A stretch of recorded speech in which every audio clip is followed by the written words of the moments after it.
ప్రభునందు ప్రియమైన దేవుని బిడ్డలకు మన ప్రభైన యేసు క్రీస్తునామున శుభములు కలుగును గాక.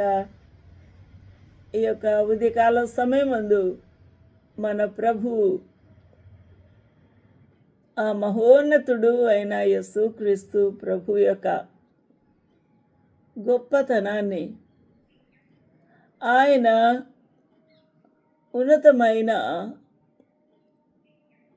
ప్రభావమును మనము తెలుసుకున్నట్టుకు కాను ప్రభు మనకి ఈ లేఖనము కీర్తన 91వ అధ్యాయం ఇచ్చి ఉన్నాడు.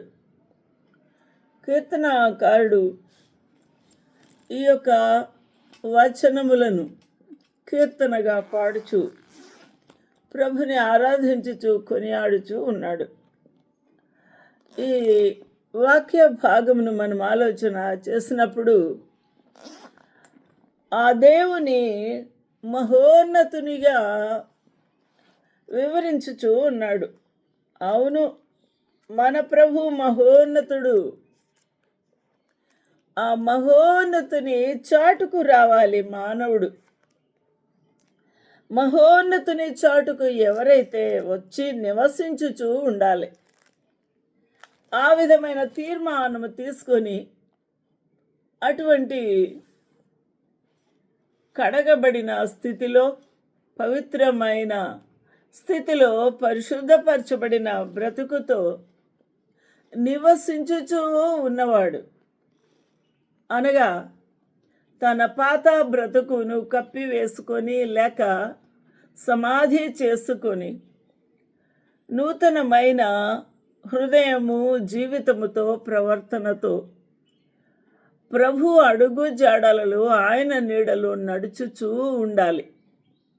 అటువంటి వాడే సర్వశక్తుని నీడను విశ్రమించువాడు. ఈ సర్వశక్తుని యొక్క ఆశ్రయము, ఈ సర్వశక్తుని యొక్క ఈ భాగ్యము, విశ్రమము ఎప్పుడు దొరుకుతుంది అనగా మానవుడు ఈ లోకమును విడిచిపెట్టిన తర్వాత. మహోన్నతుని చాటున నివసించుట అనేది కొన్ని సంవత్సరములే. ఈ భూమిలో నీవు మట్టి దేహముతో నివసించుచూ ఉన్న కాలములు తీసుకున్న నిర్ణయము, ఆ పరివర్తన చెందిన ఆ జీవితము ప్రభువుని చాటున, మహోన్నతుని చాటున భయభక్తులతో జీవించిన విధానమే.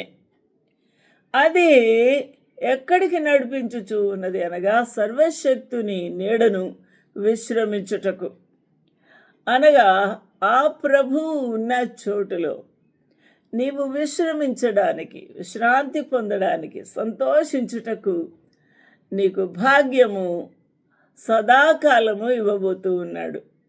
ఇది మానవుడు గుర్తించాల్సిన విషయం. He that dwelleth in the secret place of the Most High shall abide under the shadow of the Almighty. Almighty దేవుని యొక్క ఆ యొక్క విశ్రమ స్థానములో ఆ యొక్క స్థానము పొందుట అనేది సదాకాలమునకు సంబంధించింది. అది నీవు సంపాదించుకున్న గొప్ప విశ్రమ స్థలమే అవుతుంది. అది ఆ ప్రభుని అనుగ్రహమే. ఇది మన యొక్క నివాసము ఈ లోకములో ఎక్కడ ఎంచుకున్నాము, రానున్న కాలములో, సదాకాలములో ఎక్కడ నివసించా గోరుచూ ఉన్నావు? విశ్రమ స్థానమా, లేక శ్రమయు, వేదనయు, ఏడుపుయు, పళ్ళు కొరుకుటయు, దాహమును, మంటలతో కాలుచూ ఉన్న స్థలమా? ఏది నీ యొక్క నివాస స్థలము అవుతుంది అనే తీర్మానము తప్పనిసరిగా మానవుడు తీసుకోవాలి. ఇది మొట్టమొదటి ప్రధానమైనది.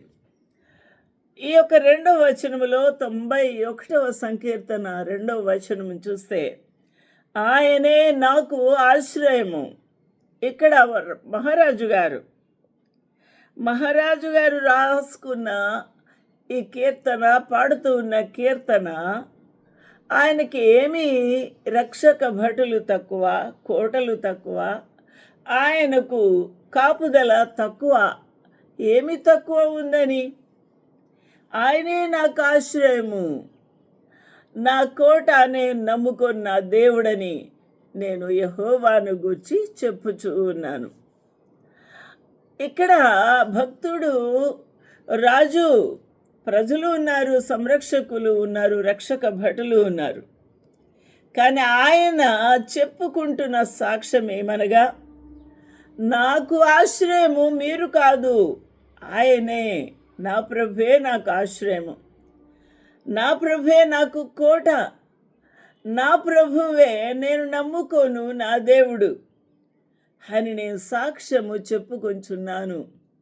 ఇది నా విశ్వాసము, ఇది నా యొక్క అంతరంగములో నా ప్రభుతో ఉన్న సంబంధము అని చెప్పుకుంటూ సాక్ష్యము చెప్తూ ఉన్నాడు, ఒప్పుకుంటూ ఉన్నాడు.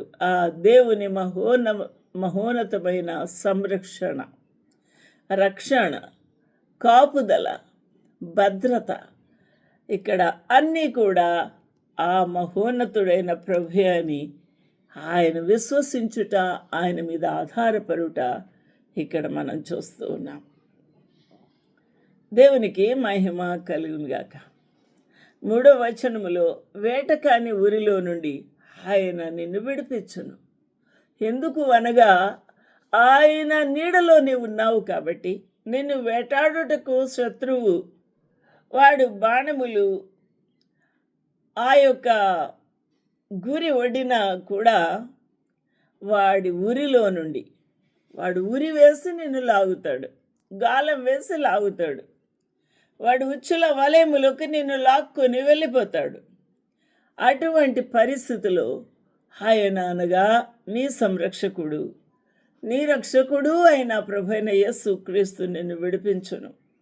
నాశనకరమైన ఆ యొక్క తెగులు రాకుండా నిన్ను రక్షించును. ఇక్కడ వలలొగ్గే ఆ యొక్క శత్రువు, ఆ యొక్క వలలు, నిన్ను చిక్కబెట్టి నీకు ఊరి తాడు బిగించే ఉరులు, నిన్ను నమ్మకము పుట్టించి నిన్ను జిగటగల దొంగ ఊబిలోకి లాగే ఆ యొక్క అపవాది తంత్రముల నుండి ఆ ప్రభు నిన్ను విడిపిస్తాడు. నాశనకరమైన తెగులు నీకు తెలియకుండానే నీ గుడారములో సమీపించినప్పుడు నిన్ను రక్షించేవాడు, నిన్ను కాపాడేవాడు, నిన్ను భద్రపరిచేవాడు ఆ ప్రభువే. హల్లెలూయా. దేవునికి మహిమ ప్రభావమును గాక.